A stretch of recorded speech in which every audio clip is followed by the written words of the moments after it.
नमस्कार. प्रेमाची गोष्ट या मालिकेच्या आजच्या भागाचा थोडक्यात रिव्ह्यू आपण या व्हिडिओमध्ये पाहणार आहोत की आता बिअरची बॉटल त्याचं झाकण काढताना सागरच्या तोंडाला लागतं आणि त्याचा दात दुखू लागतो. मग तो त्याच्या डेंटिस्टला फोन करतो. डेंटिस्ट म्हणतो, मी आउट ऑफ सिटी आहे, मी दुसरं कोणाला तरी अरेंज करून देतो. आणि मग आता रिसेप्शनिस्टला सांगितल्यानंतर रिसेप्शनिस्ट मुक्ताला फोन करते. मुक्ता म्हणते की मम्मी मी जाते.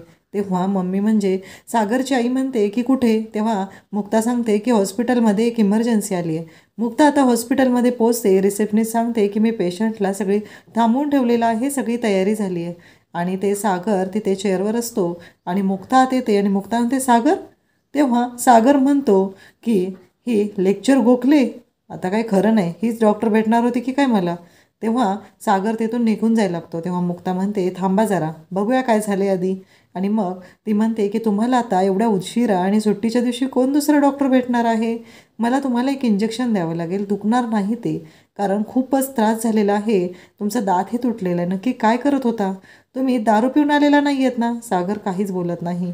तेव्हा मुक्ता म्हणते की मला आता ॲनेस्थेसिया द्यायचा आहे आणि तुमची सर्जरी करावी लागेल, त्याशिवाय तुमचा दात ठीक होणार नाही. तेव्हा सागर म्हणतो की पण तुम्ही ते इंजेक्शन ठेवा बरं बाजूला, मला खूप भीती वाटते त्याची. सागरला आता मुक्ता ॲनेस्थेसिया देते आणि सागर थोडासा गुंगीत असतो. तेव्हा सागर बोलू लागतो की सई माझी मुलगी नाही आहे. त्या दिवशी पार्टीमध्ये हर्षवर्धन बोलत होता, त्याचबरोबर आदित्य तू तरी मला सोडून जाऊ नकोस, तू असं नको करू. एकाच वेळी मुक्ताच्या समोर दोन सत्य आलेली असतात. इकडे मुक्ताला आठवत असतं, म्हणूनच तर गेली 8 दिवस झालं सागर सईशी चुकीचं वागतोय, तो पार्टीतून आल्यापासून नीट वागत नाही. हे सगळे प्रसंग मुक्ताच्या डोळ्यासमोरून जातात. मुक्ता इकडे घरी सागरला घेऊन येते. सागर झोपलेला असतो. मुक्ता म्हणते खरंच हा कडूकोळी किती गोंडस दिसतोय, निरागस दिसतोय, पण तो ना झोपेतच दिसतोय. इतर वेळी तो अजिबात गोड नसतो, तो ना नुसता सगळ्यांवरती चिडून असतो. आणि म्हणते की असाच झोपून राहू दे. आणि म्हणते इतके दिवस झालं, याने जर मला सांगितलं असतं तर मी काहीतरी केलं असतं ना. याने माझ्यापासून लपवून ठेवायची गरज काय होती? बरोबर आहे, मला तरी काय सांगेल, त्याने स्वतःच्या आईबाबांना सांगितलं नाही. दुसऱ्या दिवशी सागर उठलेला असतो. तो ओरडतच असतो, दात दुखतोय, दात दुखतोय.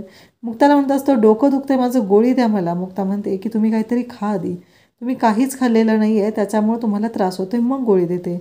आणि असंही तुम्हाला दाताची गोळी खायची आहे, त्यामुळे आता डोकेदुखीची गोळी तुम्ही खाऊ शकत नाही. सागर तसाच ओरडत बाहेर येतो. इंद्रा म्हणते काय झालं काय झालं, त्याच्या तोंडाला हात लावते. सागर बर्फ मागवतो, त्याचं दात दुखत असतो असं सांगत असतो, डोकं दुखत असतं. इकडं मिहीर मोठमोठ्या फाईल्स घेऊन आलेला असतो. तेव्हा मिहिका तिथे येते, त्याच्या मदतीला त्या फाईल्स घेऊ लागते आणि म्हणते एवढं कशाला वजं उचलायचं.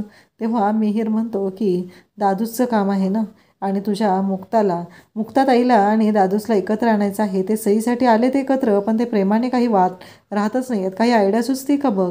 तेव्हा त्यांना दोघांना आयडिया सुचते की टुर्नामेंट अरेंज करायची कॅरमची.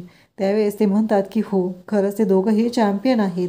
इकडे इंद्राला स्वातीचा फोन आलेला असतो. स्वाती पोहोचलेली असते आणि ती खूप खुश आहे हे सांगत असते. सई तिथे बसलेली असते आणि सईला गरम दूध दिलं जातं. तेव्हा सई म्हणते की मला थंड दूध हवं आहे. इकडे सागरलाही थंड दूध हवं असतं. मुक्ता ऑब्झर्व करते, दोघांच्या सवयी एकसारख्या असतात.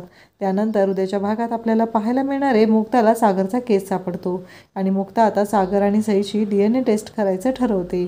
सागर खूपच चिडलेला असतो. मुक्ता माघारी येते, रिपोर्ट घेऊन आलेले असते. सागरला म्हणते तुम्हाला कसं वाटलं, वाटूच कसं शकतं, सई त्यांची मुलगी आहे, सई तुमची मुलगी आहे, हा घ्या पुरावा, तुम्ही जिंकलेले आहात सागर कोळी, सई तुमची मुलगी आहे. सागरला खूपच आनंद होतो, तो खूप खुश झालेला असतो. फायनली सई त्याची मुलगी आहे हे मुक्ताने प्रूव्ह केलेलं असतं.